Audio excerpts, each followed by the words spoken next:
Здравствуйте, уважаемые телезрители! Мы продолжаем цикл программ «Сквозь судьбы». Как сотворить собственную жизнь. В этой студии об этом рассказывают актеры, писатели, художники и деятели культуры и искусства Удмуртии и России. Сегодня в эту студию пришла заслуженный работник культуры Удмуртии, одна из организаторов и руководитель детской эстрадной студии «Дельфин» Ольга Костина. Ольга, здравствуйте. Здравствуйте. Рада вас видеть. Ваш коллектив, хотя он и детский, тем не менее делает серьезные профессиональные успехи, масса наград, гран-при фестивалей эстрады, в том числе международных. С чего-то все началось? Я думаю, что началось все как раз с музыки. Музыка – основа всего. Вот. И я думаю, что огромное влияние на меня и вообще на дальнейшее развитие музыкальное повлияла и группа «Битлз», и то, что было в 60-е, 70-е годы. То, что слушали тогда, да, музыка, то, что слушали тогда, да, то, что появилось и как бы прорвалось к нам в Россию. Но вы не учились профессионально играть на каком-то инструменте? Нет, у меня нет профессионального образования музыкального, но у меня очень большой практический опыт. Вы всегда пели? Я всегда пела. Солистка? Да, да. Началось все с вокально-инструментальных ансамблей. Это Сколько вам было лет? Мне было 16 лет. В школе еще? Да, в школе. Вот. И, в общем, тогда был расцвет вокально-инструментальных ансамблей, и тоже меня это не обошло стороной. Брат меня пригласил в качестве солистки, и мы потом начали петь, потом меня пригласили в более такой уже известный коллектив, и там уже была музыка, тогда уже пошел рок. Наш рок. Советский, да, советский. Вот. И, в общем-то, с того все и началось.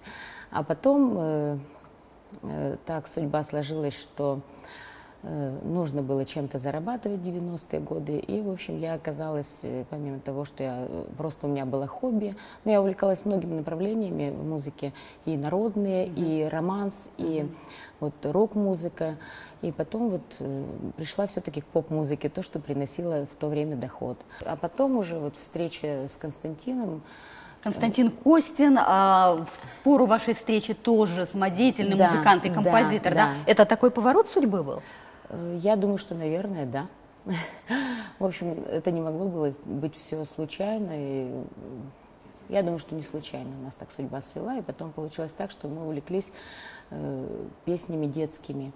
Вот. Созданием репертуара для детского коллектива. Да. И тут же вот вы организовали детский коллектив? Ну, не совсем тут же.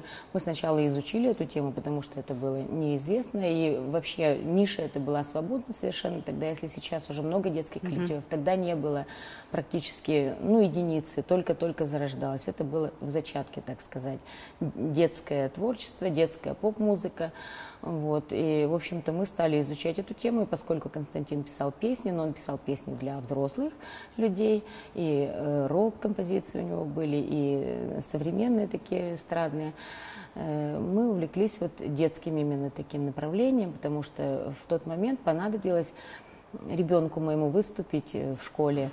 И как-то вот так все само собой пошло. А потом первая утренняя звезда Ижевска, и как бы вот Денис выступил. И мы посмотрели вообще, на каком это все уровне, оказывается, в общем-то, как бы это все продвигается. Мы даже не знали, что есть такое направление в Ижевске. И нас, в общем, это захлестнула волна. И все с того времени пошло. Вот на сегодня вы рассказываете, интересно, что детский дом культуры Ижсталь, где вы работаете, вы, в принципе, не отказываете никому. С 4 лет смотрите ребята и готовы учить их танцевать, петь, держаться на сцене. Меня это просто изумило, что серьезного, в общем-то, такого отсева-то и не происходит. Нет, у нас... Но как дальше? Ведь из них, из всех, все равно не то, что не сделать звезды, но не каждый и артистом-то станет. Естественно. Как с этим быть? Дело в том, что у нас нет как такового кастинга, отбора детей. Мы приглашаем всех детей с 4 лет. И, в общем-то, родители боятся, что там, может быть, ребенок их не поступит в нашу студию, там нет возможности заниматься, и способности у него нет. Мы даем возможность выразиться всем, потому что, что может ребенок показать на кастинге в 4 года? Естественно, это нужно все со временем у него как-то открывать. И, в общем-то, они проявляют себя через какое-то время только, когда они уже перестанут стесняться нас, когда уже мы войдем к ним в доверие, то есть у нас уже какой-то будет с ними диалог. потолок. То есть они же сначала тоже приходят, такие птенцы все. Правильно я понимаю, Ольга, что вы получаете удовольствие от процесса? Огромное, огромное. И для меня больше всего даже, может быть, не результат, а сам процесс. А результат, он уже сам собой приходит. То, что если делаешь все правильно, то результат, как бы, он настигает тебя. Но все-таки как с этим быть, чтобы не было у родителей вот этой иллюзии, что сейчас сотворят, я не знаю, второго Филиппа Киркорова из их сына или вторую Аллу Пугачеву из девочки? Я всегда так тоже говорю, потому что многие приходят, и кажется, свой ребенок самый талантливый. Естественно, каждому родителю это так кажется. Вот. Но дело в том, что дети, они вообще талантливые от природы, только нужно вовремя это почувствовать.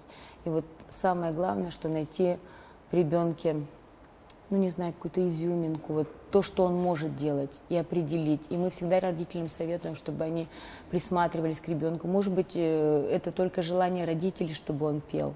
То есть не задавали их с рук на руки кому-то, все равно отвечали. И, естественно,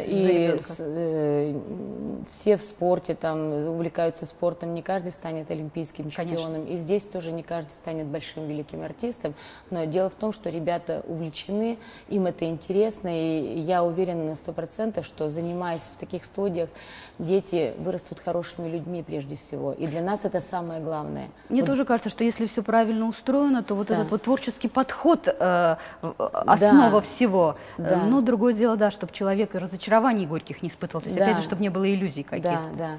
Если даже ребенок не очень получается у него все, мы как-то, может быть, стараемся мягко и никогда не говорим, не ставим ему, ну, такой вот крест на всем, да, что ты вот там не можешь, и давай другим чем-то занимайся. Мы рекомендуем только.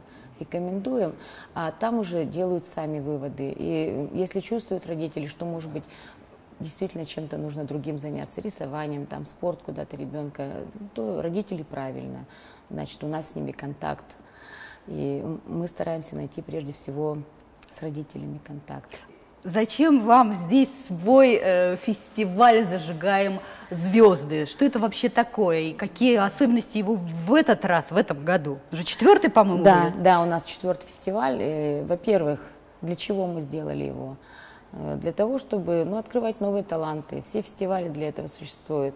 И для того, чтобы, как бы, ну, может быть, престиж нашего города. Нынче у нас уже международный, впервые у нас уже международный фестиваль, не только со всей России, но к нам уже нынче приедут с Германии, с Финляндии. Это, в общем-то, интересные какие-то общения, новые рубежи открываются. Какие будут номинации? То есть это и солисты, и ансамбли? Да, у нас основные номинации — это вокал и танцы. Также у нас нынче и шоу есть номинация. А нынче мы еще решили попробовать номинацию «Выставка».